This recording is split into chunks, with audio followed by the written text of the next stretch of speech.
21শে ফেব্রুয়ারি ছোটবেলার কোনো স্মৃতি মনে পড়ে? হ্যাঁ, খুব মনে পড়ে। আমাদের সময় কিন্তু আমরা এরকম স্যান্ডেল পরে আসতাম না। আমরা স্কুল থেকে যেতাম, আগে থেকে বলে দেওয়া হতো, আমরা খালি পায়ে যেতাম। তখন তো এত ফুলের দোকান ছিল না। আমরা ফুল চুরি করতাম। মহল্লাতে ফুল-টুল থাকতো না, নিয়ে মনে করি স্কুলে হতো বা মহল্লাতে একটা বেদি তৈরি করা হতো। আমরা ওই খালি পায়ে গিয়ে তারপর আমরা ফুল চুরি করতাম, হ্যাঁ। ওই এরপরে ওই শহীদ মিনারে যেতাম সবাই মিলে, স্কুলে বন্ধ থাকতো। এরপরে যখন বড় হলাম তখন এখানে, তারপরে ইউনিভার্সিটিতে বিভিন্ন জায়গাতে প্রোগ্রাম করেছি। যখন খুব ছোট ছিলাম তখন বুঝতাম না আসলে 21শে ফেব্রুয়ারি কি, তো সবার ফুল দেওয়া দেখে নিজেও দেখা যেত যে গোলাপ মানুষের গাছ থেকে ছিঁড়ে ছিঁড়ে নিয়ে যে শহীদ মিনারে দিয়ে আসতাম। তো এই প্রথম আমার ঢাকায় আর কি শহীদ মিনারের ফুল দিতে আসা, তো খুবই ভালো লাগছে।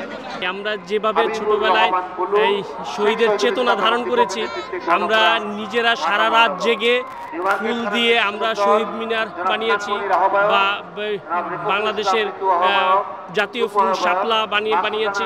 এরকম আরও অনেক প্রতীকী আমরা বানিয়ে আমরা শহীদ মিনারের সকালে প্রথম প্রহরেই আমরা সকালে নিয়ে আসছি শহীদ মিনারে শহীদদের প্রতি শ্রদ্ধা জানানোর জন্য। সেই স্মৃতিগুলো এখন মনে পড়ে এবং সেই পরিবেশটা এখন আর আমরা পাই না, দেখি না।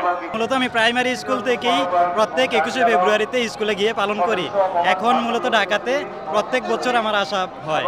তো ছোটোবেলায় স্পেসিফিক বললে আমি আমার স্কুল লাইফের কথা বলবো, তখন অনেক আনন্দ এবং শ্রদ্ধা নিয়ে আমরা শহীদদেরকে স্মরণ করতাম সবসময়। ছোটোবেলায় আমরা যখন স্কুলে যেতাম, দেখা যাচ্ছে যে ভাষা শহীদদের শ্রদ্ধা জানাইতাম।